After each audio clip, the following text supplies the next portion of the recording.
Bom, muito boa tarde. Quero cumprimentar, em primeiro lugar, agradecendo a oportunidade, né, do pessoal da Mind Group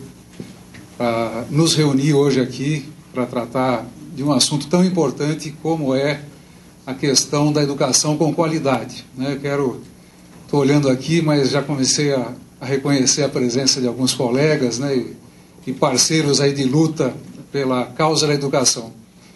E também pedir desculpas aqui pelo meu atraso. Eu tive que fazer uma opção B para fugir de um congestionamento, de um dos milhares de congestionamentos da cidade de São Paulo, que deixa a gente realmente muito aflito, né? E, bom, deixa eu ver se puder ampliar. Alguns dos elementos do que eu planejo aqui desenvolver com vocês estão com um pouco mais de detalhes nesse endereço, nesse site, e a partir do qual também eu terei muito prazer de continuar a interação com vocês, se isso for de desejo de vocês, né? Mas sobre a questão da gestão, do financiamento da educação e a gestão educacional, eu gostaria então de desenvolver com vocês algumas ideias, né, que de alguma forma, pelo jeito, também possam contribuir para uma reflexão sobre o tema central, né, que vem sendo desenvolvido aqui nesse nosso encontro. O que eu gostaria, antes de apresentar alguns slides aqui, dizer para vocês, é que eu considero que o Brasil está vivendo hoje um fenômeno novo, mas extremamente importante em matéria de educação, que é a presença cultural da qualidade em educação como um fenômeno realmente novo no nosso país. Certamente não é novo para nós, mas se nós começarmos a prestar atenção em alguns movimentos e algumas atitudes relacionadas à população em geral e àqueles que trabalham ou que participam das escolas públicas e privadas com os seus filhos, com as suas famílias, nós vamos verificar que o país está vivendo nos últimos tempos uma situação nova, de maneira que nós podemos hoje dizer que a questão da qualidade ela é algo que começa a ser efetivamente e politicamente requerido para os gestores educacionais em geral. Em termos simplificados, já não basta mais colocar o meu filho na escola. É necessário que a escola em que ele frequenta ela possa apresentar qualidade. E eu, como família, eu, como estudante, começo a ter alguns indicadores do que é uma escola pública e privada com qualidade. Então, esse movimento, que é relativamente novo na sociedade brasileira, essa novidade tem algumas explicações. Em primeiro lugar, porque nós estamos, nesses últimos 20, 25, 30 anos, praticamente tendo percorrido um trajeto significativo em matéria de acesso à educação. Lembrando que acessar uma escola pública, principalmente, foi sempre um dos grandes objetivos, mas a universalização do acesso, principalmente aquilo que é chamado educação obrigatória, portanto o ensino fundamental, é um movimento que, embora nós não tenhamos completado completamente esse caminho, mas é um movimento relativamente recente. Ainda persiste uma demanda quantitativa bastante significativa no que se refere à educação infantil, sobretudo as etapas iniciais da educação infantil, nessa que a lei chama como creche, né?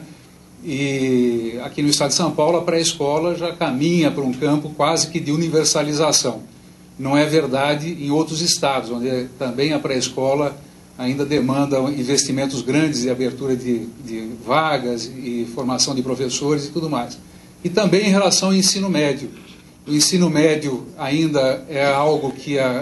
atende a apenas uma parcela, lembrando que apenas 60% dos jovens brasileiros em idade de frequentar o ensino médio, portanto de 15 a 17 anos, estão hoje frequentando o ensino médio. Quer dizer, nós temos muito que avançar também no campo da quantidade, né, do acesso quantitativo à educação. Porém, nos últimos anos, principalmente diante de dois fenômenos que todos nós conhecemos muito bem,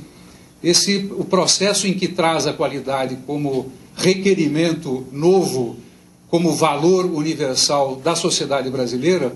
ele começa a vir exatamente por duas variáveis, entre outras, mas eu gostaria de destacar. Primeiro, o processo de praticamente finalização vamos dizer, em que o Brasil se transformou num país efetivamente urbano.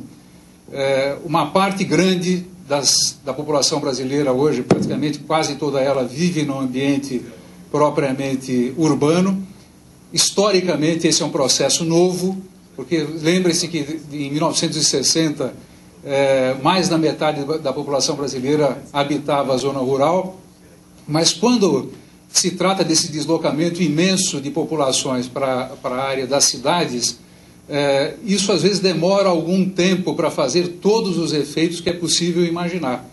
E o domínio dos códigos das cidades e de cidades em transformações, isso no Brasil inteiro, começa a trazer um outro tipo de requerimento para o exercício efetivo da cidadania, e esse requerimento significa domínios de competências e habilidades, parte dos quais trazidos pelo sistema educacional. Correlacionado a isso, né, nós temos também esse processo que é mundial. A intensíssima globalização da economia e da cultura vai trazendo para todos, né, não apenas para aqueles que pensam mais ou que estão mais atentos aos movimentos dessa globalização da economia e da cultura, mas vai permitindo que todos percebam que, sem algumas habilidades e competências mais desenvolvidas, a cidadania efetivamente não é possível mais. Então, no mercado de trabalho, qualquer que seja ele, seja na área rural, seja na área urbana, no campo dos serviços, na indústria, cada vez mais se exige um tipo de trabalhador que, além da sua certificação, dos seus indicadores de conclusão de certas etapas educacionais, possam demonstrar o tempo inteiro que são capazes de aprender a aprender e que possam dominar situações cada vez mais complexas no mundo do trabalho e também no mundo da vivência social. Isso começa a ser percebido quando uma determinada jovem ou um jovem chegam ao mercado de trabalho aos seus 18, 19, 20 anos, e que ali, o que antes apenas era suficiente demonstrar o seu certificado de conclusão do ensino médio, ou mesmo para alguns, um pouco mais tarde, de conclusão do ensino superior, as empresas hoje estão, praticamente todas elas, preparadas para verificar não apenas o diploma, né, o certificado de conclusão, mas preparadas para saber e conhecer desse candidato ao emprego quais são as suas habilidades, as suas capacidades cognitivas, o seu espírito crítico, a sua capacidade de compreender o processo de mudança, e isso as pessoas começam então a verificar que a educação é um processo contínuo, continuado, e que os requerimentos são cada vez maiores. Tudo isso, né, e muitas outras situações, eu trouxe aqui apenas duas, para mostrar que em sociedades cada vez mais imersas no processo da nossa contemporaneidade, e esse é o caso da sociedade brasileira, as questões da qualidade hoje são o grande desafio, né? E qualidade custa, isso é uma coisa importante, por isso que nós vamos desenvolver algumas questões aqui, alguns elementos sobre o financiamento. Eu trouxe aqui alguns quadros comparativos para mostrar para vocês algumas coisas, né? Tem se falado muito no nosso país que o Brasil